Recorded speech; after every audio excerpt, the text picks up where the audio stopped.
प्रदेश अध्यक्ष गोविंद सिंह डोटासरा और टीकाराम जूली दोनों ने प्रेस कॉन्फ्रेंस की और अशोक गहलोत तो बाघ का कलेजा रखते ही हैं। यह सियासत क्या है? कुछ लोग कह रहे हैं कि नवंबर में यह रिपोर्ट पेश हुई थी और अब जाकर यह आंदोलन क्यों हो रहा है? क्या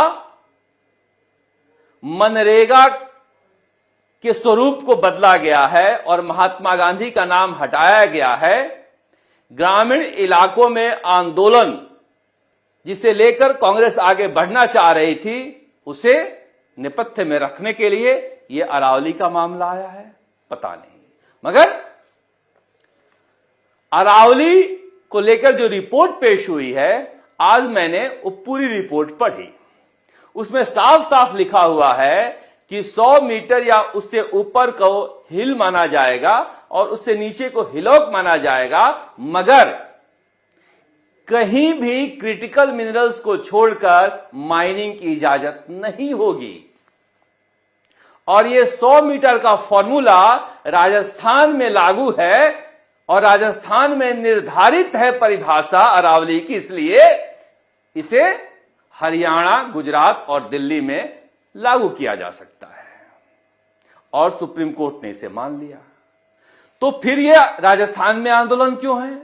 जब राजस्थान में यह फॉर्मूला लागू है तो फिर राजस्थान में आंदोलन क्यों है?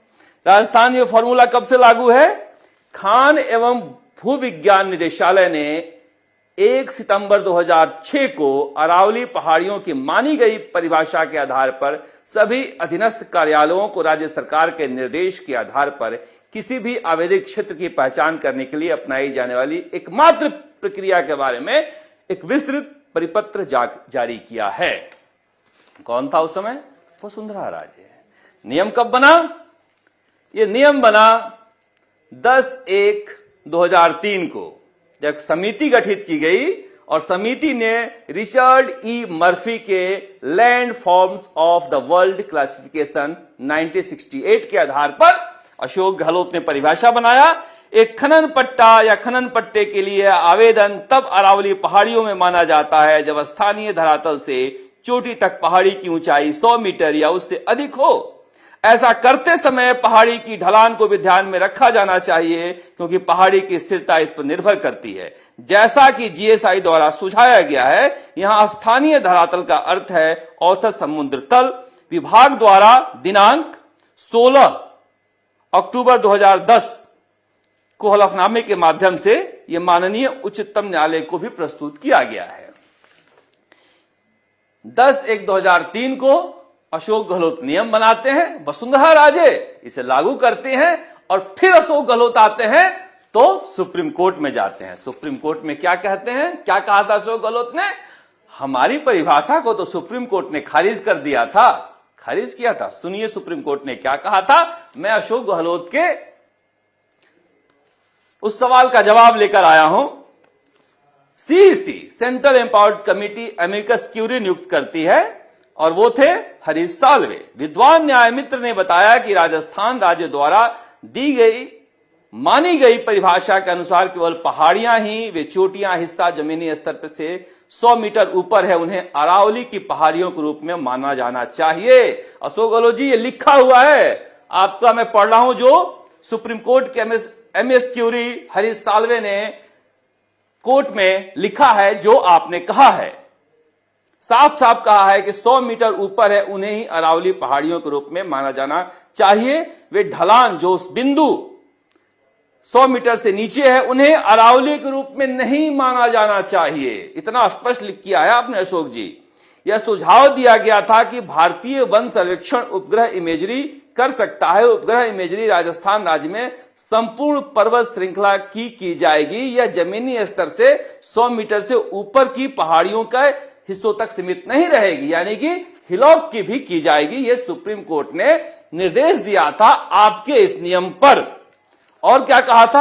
आपने कहा था कि नवीनीकरण आवेदन लंबे समय से और कई मामलों में कई वर्षों से लंबित है। आप खनन के लिए मांगने गए थे अधिकार को, जिसके जवाब में कहा था सुप्रीम कोर्ट ने, नियम 24 से प्रत्यक्ष रूप से इस प्रकार की स्थिति की परिकल्पना नहीं करता है। हम तदनुसार उन सभी पट्टाधारकों को जिनके संबंधित पट्टों के नवीनीकरण के आवेदन लंबित है, अगले आदेश तक किसी भी खनन कार्य के लिए रोकते हैं।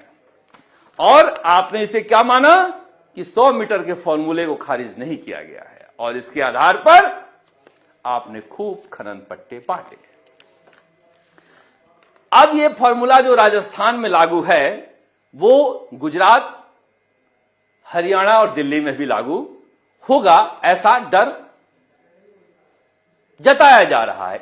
हम पड़ताल करने गए कि 2009-10 में जो आपने माइंस अलॉट किए हैं इस 100 मीटर के कानून के तहत भिवाड़ी में, उसी माइंस पर हम गए। देखिए, ये अरावली के माइंस को आपने माना था कि ये हिलॉक है, अरावली का हिस्सा नहीं है, और खोदते खोदते खोदते ये वैध है, लीज होल्डर है। ये ब्रिजेंद्र सिंह है लीज होल्डर उदयपुर वाटी के, और ये देखिए पताल तक पहुंच गए हैं जहां पर पानी निकल रहा है, और ये वैध लीज होल्डर है भाई साहब, वैध लीज होल्डर हैं, जिसे आपने कब 2009-10 में ये दिया है पट्टा, इसे 100 मीटर के नीचे मानते हुए, अरावली का हिस्सा न मानते हुए।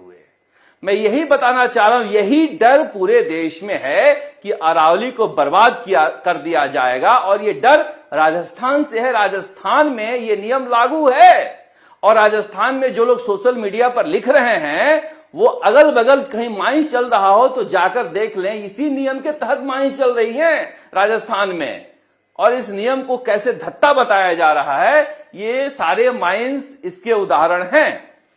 अब मैं जो दिखा रहा हूं आपको, ये देख रहे हैं, ये पताल से पानी निकल गया है, जिसे आपने कहा है कि अरावली का ये हिस्सा नहीं है। मगर हो क्या रहा है, डर क्या है?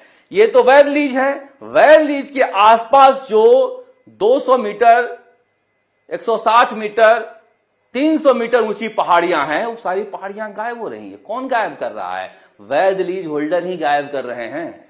उन पहाड़ियों को देखिएगा आप तो आपको पता लगेगा कि क्या हालात हो गए हैं। ये अवैध खनन वाले नहीं हैं, ये वैध लीज होल्डर ही अवैध खनन करते हैं। ये देख रहे हैं, ये देखिए कितनी ऊंची ये पहाड़ी होगी। मैं स्वयं जाकर आया हूं इस इलाके में, जहां पर चारों तरफ आपने वैध लीज दे रखी है 2009-10 में, और ये सारे वैध लीज वालों का ही तो कारनामा है। अवैध के खनन की औकात इतनी नहीं है, ट्रैक्टर वाले जो खोदते हैं ये सारे वैध लीज वाले करते हैं। और यही मैं बताने की कोशिश कर रहा हूं कि राजस्थान में इस नियम को आपने और वसुंधरा राजे ने लागू कर रखा है अरावली में, जिसे लेकर सेंटर उड़ गई है। अगर सेंटर से ये आवेदन वापस भी कर लेते हैं भूपेंद्र यादव, तो राजस्थान में तो ये लागू है। इसलिए राजस्थान में आंदोलन होना चाहिए ऐसे जो खनन इलाके हैं उसे बंद करने के लिए। मगर कहा जा रहा है कि नवंबर में यह पेश हुआ था, और अभी मनरेगा का नाम बदला गया, मनरेगा के स्वरूप को ही बदल दिया गया, ऐसा आरोप है सोनिया गांधी से लेकर अरुणा राय और निखिल डे तक। कांग्रेस बड़ा प्लान कर रही थी, और इस बीच 1-1.5 महीने बाद अरावली आ गया है। अरावली ऐसे आया है जहां पर साफ साफ लिखा है कि किसी भी तरह के खनन की इजाजत नहीं होगी। तो फिर यह आंदोलन क्यों हो रहा है? और जब ये राजस्थान में लागू है तो फिर यह आंदोलन क्यों हो रहा है? अशोक गहलोत के कलेजे पर रिसर्च भी करना चाहिए। जो व्यक्ति इस कानून को लागू किए हुए है राजस्थान में, जो न्यूटन हैं, जैसे न्यूटन ने गुरुत्वाकर्षण खोजा था, इन्होंने रिचर्ड बर्फी खोजा है और 100 मीटर का फॉर्मूला खोजा है। वो कह रहे हैं 100 मीटर के फॉर्मूले से अरावली बर्बाद हो जाएगा। इसलिए कि बर्बादी की इबारत ये लिख चुके हैं, जो अब मैं आपको दिखा रहा था। इस तरह से अरावली का सीना छलनी किया जा रहा है। वैध लीज लो छोटी पहाड़ी में और पूरी पहाड़ी काट डालो। ये कहानी राजस्थान के गली गली की है।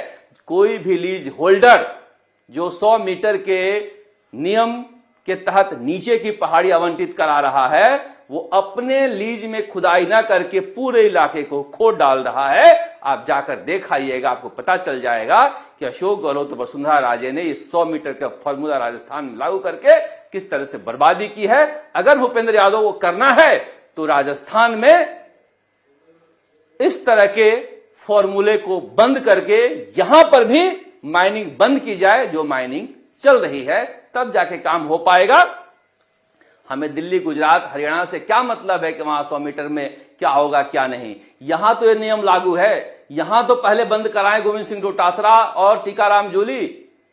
अशोक गहलोत यहां पर तो माफी मांगे और कहें कि हमने जो सुप्रीम कोर्ट में शपथ लिखकर दिया था 2002 में कि किसी भी तरह के नए माइंस का आवंटन नहीं होगा, इस नियम के तहत जो खान आवंटित हुए हैं उन्हें हम बंद करते हैं और राजस्थान की जनता से माफी मांगते हैं, बजाय इसकी रोज नए नए सिगुफा छोड़ा जाए। और यही डर है लोगों का, जिसकी वजह से कहा जा रहा है कि अरावली एक इमोशनल मुद्दा बना हुआ है। पर यह मुद्दा सोशल मीडिया पर और शहरों में ज्यादा है। जहां पर माइंस के कारोबार चल रहे हैं वहां पर यह मुद्दा कहीं दिखाई नहीं दे रहा है। इस बात के लिए मैं चिंतित जरूर था कि जब अंता में उपचुनाव हो रहा था तो मैंने अपने रिपोर्टर आंचल को कहा कि खान की झोपड़िया जाओ, जहां पर भरत सिंह ने कहा था कि भाया रे भाया तूने पूरा गांव खाया। वहां पर जब आंचल गई तो हतप्रभ थी, पूरा का पूरा गांव प्रमोद जैन भाया का दीवाना था और सब नारे लगा रहे थे, सब कह रहे थे कि ये भरत सिंह और भजनलाल शर्मा ने हमें मार डाला, हम अच्छा खासा खा पी रहे थे। अब बताइए, स्थानीय लोगों की ये सोच है तो फिर सोशल मीडिया क्या क्रांति लाएगा। फिर भी हम उम्मीद करते हैं कि अरावली बचेगा तो हम भी बचेंगे, और अरावली बचेगा तो और अरावली पर्वतमाला पूरे देश को बचाएगा। वरना अगर जलवायु का संकट आया तो बड़ी बड़ी सभ्यताएं बर्बाद हो गई हैं जलवायु संकट से। सरकार को यह ध्यान में रखना होगा। आप देखते राजस्थान तक। नमस्कार। जयपुर से शरद।